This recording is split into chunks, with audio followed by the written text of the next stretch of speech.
Well, and kind of along those lines, what we really see, and it's kind of hard to kind of figure out what's really kind of going on.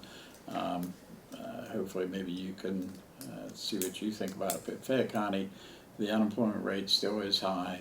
It's 8% as of last June. The last month they had numbers, and we're ranked 50th in the state. Meanwhile, Greene County, right across the border, it's their rate is 6.7% and they're 10th. And Washington County, their rate is 7.1% and they're 17th. So what do you see?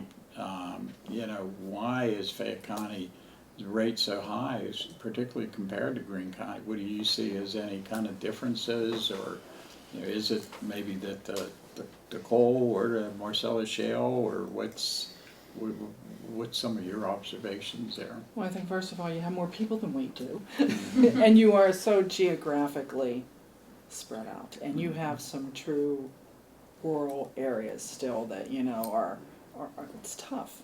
And I don't think the drilling industry has hit Fayette like it has Greene, but I am saying where it is starting to hit Fayette more. So my hope would be that industry continues to grow here, and that your numbers come down as Greene County's has. We've here again, it's about incentives and trying to make sure that we have the right climate to attract businesses and industry that we need here. I think Greene County, we were at the bottom of the barrel for a long, Well, that's long what I was time. going to say. For a long time, Fayette and Greene were almost We were kind comparable. of, yeah, very comparable. But I think the difference for Greene from Fayette is, and I've always said this, and I think it's just now starting to become a reality. We have I-79 that runs through Greene County with 4 interchanges. That in itself is such a huge advantage. And the I-79 exchange at Waynesburg, I mean, if you've been down that highway at all, it has boomed, and I think it's going to continue to grow. Mm-hmm. So I think that's a big factor. And of course, I do think that the shale industry, I've said it many times as commissioner, especially during that economic downturn that the nation took, we were lucky here, and Fayette too, because I think a lot of it was, we live in an area where the people really never lived above their means. We didn't have a bunch of people going out and taking bad mortgages and buying big houses, and we're the kind of people here, we live within our means, and we don't expect a whole lot. We're happy and content, just living our lives every day. So if it wasn't for the Marcellus shale industry hitting Greene County, I think we would have been in double-digit unemployment through that economic downturn. That really did save us, and I think even though you're not seeing as big of a difference yet, you're not in double digits. Mm-hmm. So to me, that's a good thing, because I know there were many years when Fayette was in double digits also. Mm-hmm. So hopefully, with the energy boom that we have here in Pennsylvania, and particularly in southwestern Pennsylvania, things will continue to go in an upward direction. That's my hope. Well, one of the things you talk about, I-79, and obviously that has been a big help. And in Fayette County, the big thing has been the Fayette Expressway. Absolutely. I drove it last night. It was nice. Yeah, it is. It's definitely very nice. However, one of the big problems with that, and it took years and years to build it, and a lot of people had been touting it as our economic savior, but now what's happened, because they've the tolls on the turnpike, and they keep going up as part of this deal where the turnpike is now paying PennDOT, I think it's like $500,000 a year or something like that, and in order to afford that, the tolls keep going up on a yearly basis, and for many people, to travel on the expressway, it's prohibitive, particularly people on a daily basis. Yeah, if you're using it once a month or something, it's no big deal. But particularly for people maybe going from Uniontown to Interstate 70 or something like that, if you have to drive that on a daily basis, it's going to be $4 or $5 round trip, and you know, for a lot of people, that's just so you're not really seeing the local people, and unfortunately, one of the reasons it was built was to take traffic off 40 and 51, which are older roads, and maybe not as safe as the expressway, but people really can't afford it. And it just kind of gets back to the whole thing. There was talk about a transportation bill that was going to be passed, and part of it, I think, was going to address the turnpike situation. But then it got mired down with the Republicans in particular. It got linked to liquor privatization. Yeah, somehow, some way. When I told you I had fun in June, yeah, it was part of the fun. What are some of your thoughts about Wasn't transportation and overall, and what do you see as, you know, I mean, it seems obvious that there's going to have to be some type of tax increase or fee increase or something to pay for the roads and to get the transportation thing kind of straightened out, but a lot of Republicans are still saying they don't want it, you know, they're not going to be for any tax increase. There's been talk that when you guys come back in the fall that this will be something that will be. Governor Corbett, he's still hopeful that something will get passed. What are your thoughts?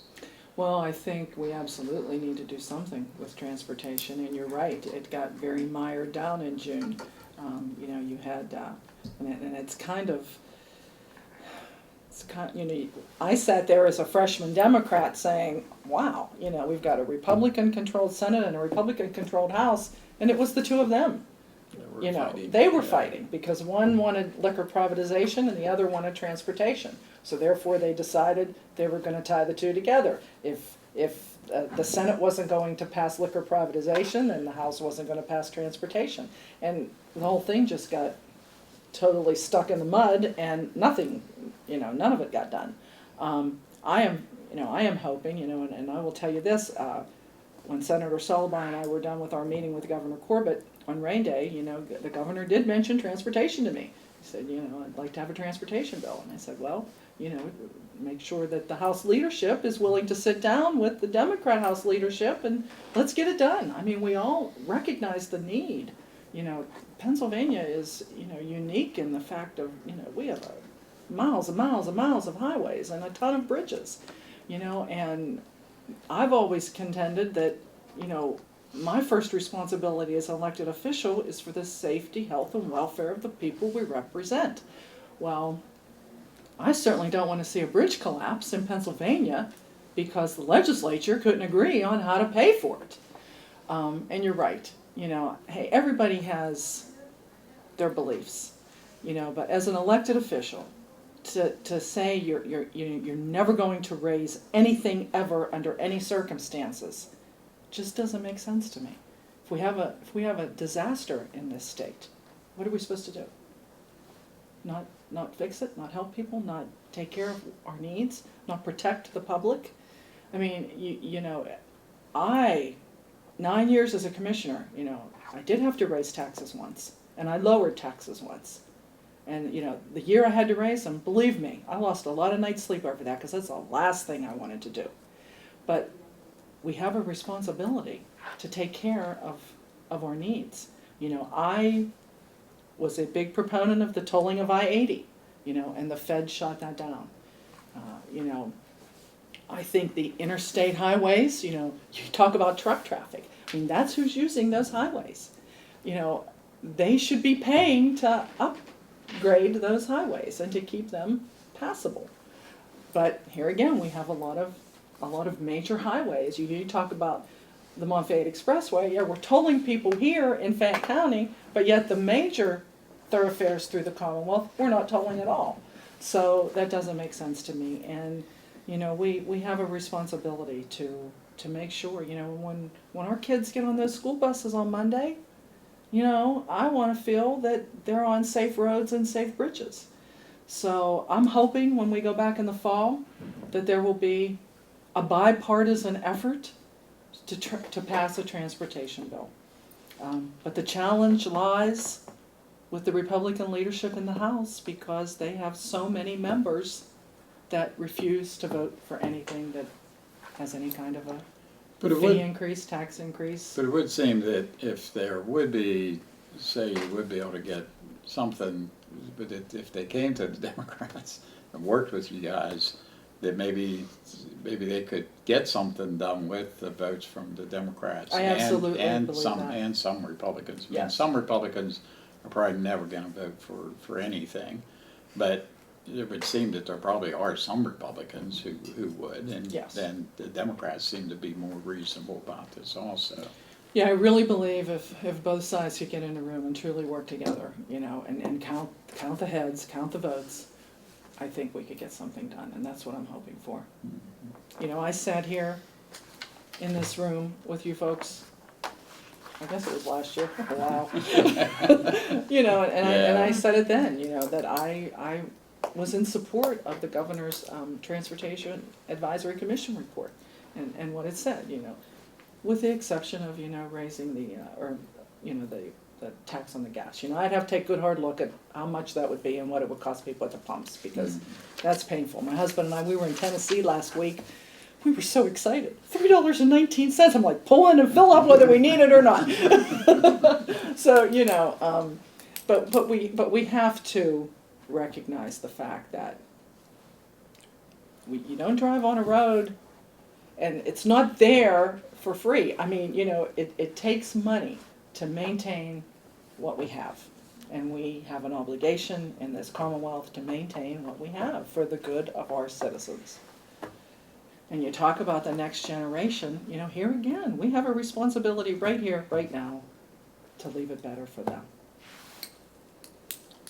Okay, well, that's pretty much, I don't know if anybody Wow. else on the board has any other questions or anything.